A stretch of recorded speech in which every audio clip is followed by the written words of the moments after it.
கள்ளக்குறிச்சியில் கள்ளச்சாராயம் குடித்து உயிரிழந்தவர்களின் எண்ணிக்கை 58ஆக அதிகரித்துள்ளது. கள்ளக்குறிச்சி அரசு மருத்துவக் கல்லூரியில் சிகிச்சை பெற்று வந்த மணிகண்டன் என்பவர் உயிரிழந்துள்ளார். கள்ளக்குறிச்சியில் கள்ளச்சாராயம் குடித்து உயிரிழந்தவர்களின் எண்ணிக்கை தொடர்ந்து அதிகரித்துக் கொண்டே வருகிறது. தற்போது 58ஆக உயர்ந்துள்ளது.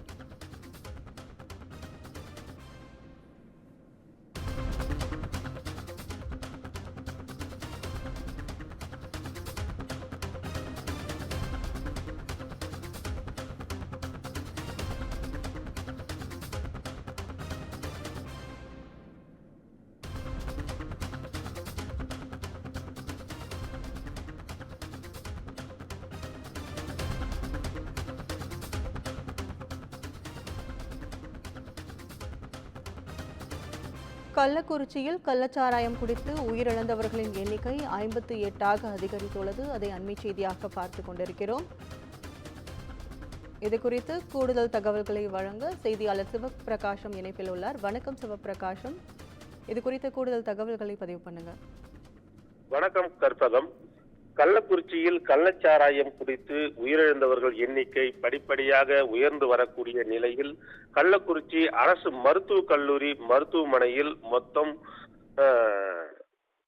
111 பேர் சிகிச்சை பெற்று வருகின்றனர். அதேபோன்று புதுச்சேரி ஜிப்மர் மருத்துவமனையில் 12 பேர் சிகிச்சை பெற்று வருகின்றனர். சேலம் அரசு மருத்துவமனையில் 30 பேர் சிகிச்சை பெற்று வருகின்றனர். விழுப்புரம் அரசு மருத்துவமனையில் 4 பேர் சிகிச்சை பெற்று வருகின்றனர்.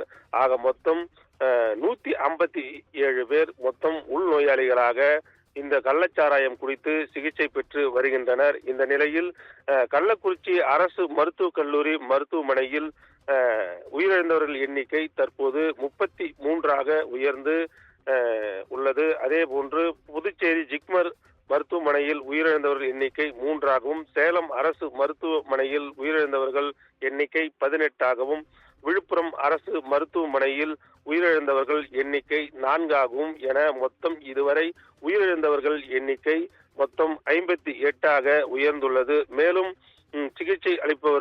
சிகிச்சை பெற்று வருபவர்கள் ஒரு சிலர் மிக தீவிர சிகிச்சையில் அளிக்கப்பட்டு வருவதால் இந்த பலி எண்ணிக்கை உயரக்கூடும் என அச்சம் ஏற்பட்டுள்ளது. நாளுக்கு நாள் உயர்ந்து கொண்டே இருக்கும் இந்த பலி எண்ணிக்கையின் காரணமாக மருத்துவர்கள் மிக போராடி இவர்களை எப்படியாவது காப்பாற்ற வேண்டும் என்ற நோக்கத்துடன் சிகிச்சை அளிக்கப்பட்டு வருகிறது. இந்த நிலையில் தற்போது வரை உயிரிழந்தவர்கள் எண்ணிக்கை 58ஆக உயர்ந்துள்ளது. கற்பகம். உங்கள் தகவலுக்கு நன்றி சிவபிரகாசம்.